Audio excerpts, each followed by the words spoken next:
When in the course of human events it becomes necessary for one people to dissolve the political bands which have connected them with another,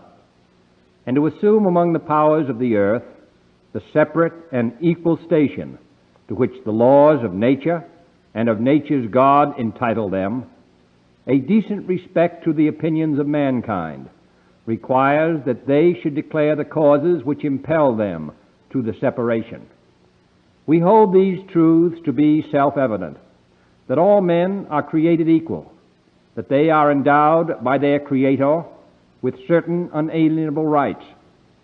that among these are life, liberty, and the pursuit of happiness, that to secure these rights, governments are instituted among men, deriving their just powers from the consent of the governed,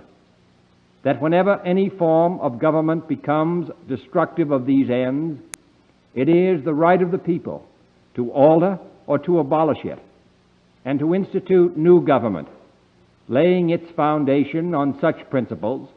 and organizing its powers in such form as to them shall seem most likely to affect their safety and happiness. Prudence indeed will dictate that governments long established should not be changed for light and transient causes, and accordingly all experience hath shown that mankind are more disposed to suffer, while evils are sufferable, than to right themselves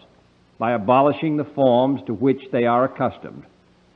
But when a long train of abuses and usurpations, pursuing invariably the same object, evinces a design to reduce them under absolute despotism,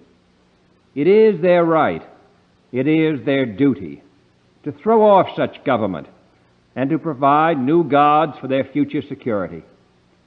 Such has been the patient sufferance of these colonies, and such is now the necessity which constrains them to alter their former systems of government. The history of the present King of Great Britain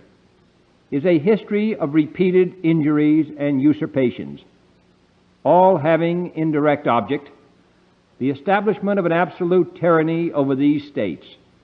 To prove this, let facts be submitted to a candid world. He has refused his assent to laws, the most wholesome and necessary for the public good. He has forbidden his governors to pass laws of immediate and pressing importance, unless suspended in their operation till his assent should be obtained. And when so suspended, he has utterly neglected to attend to them. He has refused to pass other laws for the accommodation of large districts of people, unless those people would relinquish their right of representation in the legislature, a right inestimable to them and formidable to tyrants only. He has called together legislative bodies at places unusual, uncomfortable, and distant from the depository of their public records, for the sole purpose of fatiguing them into compliance with his measures. He has dissolved representative houses repeatedly for opposing with manly firmness his invasions on the rights of the people. He has refused for a long time, after such dissolutions, to cause others to be elected, whereby the legislative power, incapable of annihilation, have returned to the people at large for their exercise, the state remaining in the meantime exposed to all the dangers of invasion from without and convulsions within. He has endeavored to prevent the population of these states, for that purpose obstructing the laws for naturalization of foreigners, refusing to pass others to encourage their migrations hither, and raising the conditions of new appropriations of land. He has obstructed the administration of justice by refusing his assent to laws for establishing judiciary powers. He has made judges dependent on his will alone for the tenure of their offices and the amounts and payment of their salaries. He has erected a multitude of new offices and sent hither swarms of officers to harass our people, and eat out their substance. He has kept among us, in times of peace, standing armies without the consent of our legislatures. He has effected to render the military independent of and superior to the civil power. He has combined with others to subject us to a jurisdiction foreign to our Constitution and unacknowledged by our laws, giving his assent to their acts of pretended legislation, for quartering large bodies of armed troops among us, for protecting them by a mock trial from punishment for any murders which they should commit on the inhabitants of these states, for cutting off our trade with all parts of the world, for imposing taxes on us without our consent, for depriving us in many cases of the benefits of trial by jury, for transporting us beyond seas to be tried for pretended offenses, for abolishing the free system of English laws in a neighboring province, establishing therein an arbitrary government, and enlarging its boundaries so as to render it at once an example and fit instrument for introducing the same absolute rule into these colonies, for taking away our charters, abolishing our most valuable laws, and altering fundamentally the forms of our government, for suspending our own legislatures and declaring themselves invested with power to legislate for us in all cases whatsoever. He has abdicated government here by declaring us out of his protection and waging war against us. He has plundered our seas, ravaged our coasts, burned our towns, and destroyed the lives of our people. He is at this time transporting large armies of foreign mercenaries to complete the work of death, desolation, and tyranny already begun with circumstances of cruelty and perfidy, scarcely paralleled in the most barbarous ages, and totally unworthy the head of a civilized nation. He has constrained our fellow citizens, taken captive on the high seas, to bear arms against their country,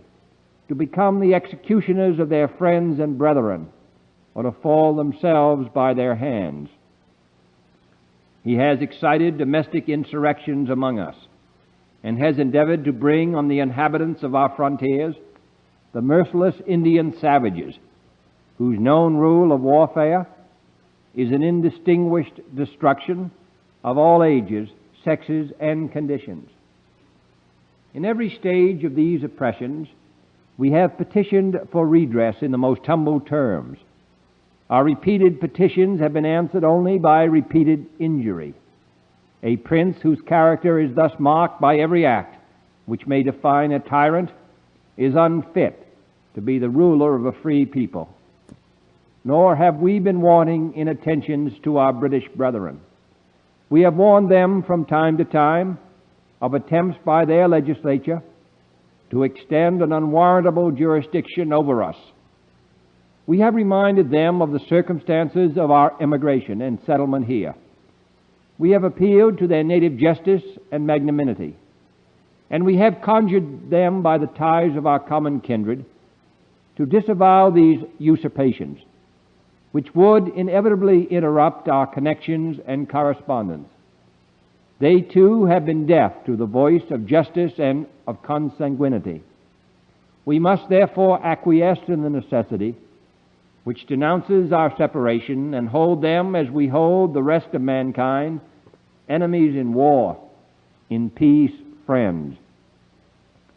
We, therefore, the representatives of the United States of America, in General Congress assembled,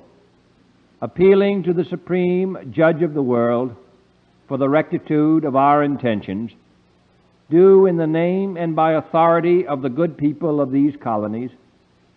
solemnly publish and declare that these united colonies are, and of a right ought to be, free and independent states, that they are absolved from all allegiance to the British Crown, and that all political connection between them and the state of Great Britain is and ought to be totally dissolved, and that as free and independent states, they have full power to levy war, conclude peace, contract alliances, establish commerce, and to do all other acts and things which independent states may of right do. And for the support of this declaration, with a firm reliance on the protection of divine providence, we mutually pledge to each other